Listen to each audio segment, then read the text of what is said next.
মাশাআল্লাহ অনেকখানি জলপাই এখানে, কত কেজি হবে তা জানা নাই, তবে ভালোই জলপাই আছে। এটা দিয়ে আচারও হবে, টক মিষ্টিও হবে, যে কোনো একটা কিছু হবে।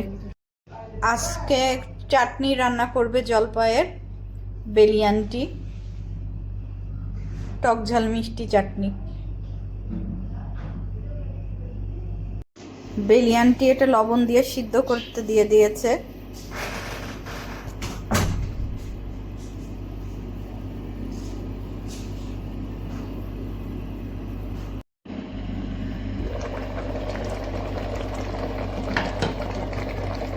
আর বেলি খালা একটু বাইরে গেছে, তাই জন্য আমাকে একটু নেড়ে ছেড়ে দিতে বলেছে। তো মাশাআল্লাহ অলরেডি অর্ধেকটা সিদ্ধ হয়ে এসছে, হলুদ হলুদ হয়ে গেছে জলপাইগুলা।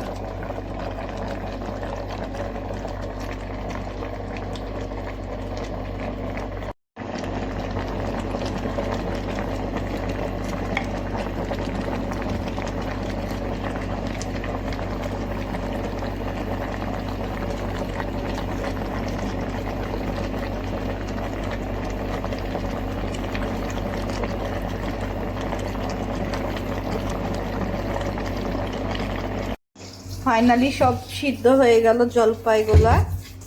এখন বেলি আন্টি গুড় দিয়ে রান্না করবে জলপাইটা, টক ঝাল মিষ্টি।